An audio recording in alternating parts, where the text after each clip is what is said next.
ওয়ার্ডস।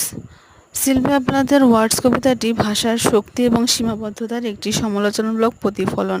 কবিতাটি বর্ণনা করেছে কিভাবে কথা তরবারির মতো হতে পারে, যেটি স্পিকারের হৃদয়ের গভীরে ক্ষত এবং ব্যথা সৃষ্টি করে, কিন্তু একই সময়ে কথা ওষুধের মতো, যেটি প্রশান্তিদায়ক এবং ক্ষত নিরাময়ের মতো হতে পারে। প্রথম স্তবকটিতে প্লাথ শব্দগুলিকে ভারহীন নিঃশ্বাসের মতো হিসাবে বর্ণনা করেছেন, তবে এটি ব্যথা এবং ক্ষতি করতে সক্ষম। তিনি ভাষার দ্বিমুখী প্রকৃতি তুলে ধরেছেন, যা সুন্দর এবং ধ্বংসাত্মক উভয়ই হতে পারে।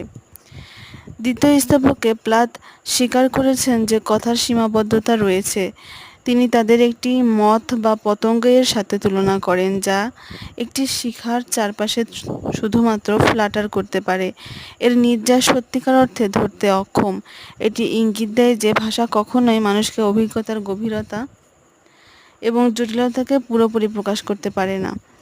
শেষ স্তবকে প্লাথ বিলাপ করে যে শব্দগুলি প্রচারণার জন্য ব্যবহার করা যেতে পারে। তিনি পরামর্শ দেন যে ভাষা এমন একটি বিভ্রম তৈরি করতে পারে যা সত্যকে অস্পষ্ট করে। তিনি উপসংহারে বলেছেন যে এই সীমাবদ্ধতা থাকা সত্ত্বেও ভাষার একটি শক্তিশালী শক্তি রয়ে গেছে, যা আমাদের উপলব্ধি বা পারসেপশন এবং আমাদের চারপাশের বিশ্বকে গঠন করতে পারে।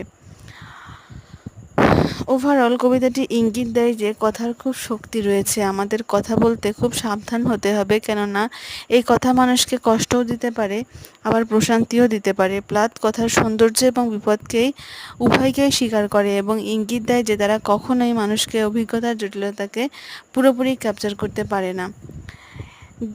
Title words author Sylvia Plath, 1932-1963। এই কবিতাটি পাবলিশড হয়েছে 1965। Genre poetry, literary movement, confessional poetry.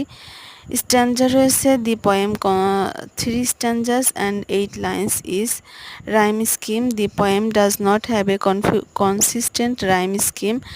A কবিতাটির from the poem is written in free verse. Theme: the power and limitations of word, the relationship between words and action, and the struggle of the writer to capture meaning in language. Setting: the poem does not have a specific location. এখানে sitting কোনো specific location নেই। Characters: the poem does not have characters in the traditional sense. Sylvia Plath's poem Words is a critical reflection on the power and limitation of language. The poem describes how words can be like a sword that cuts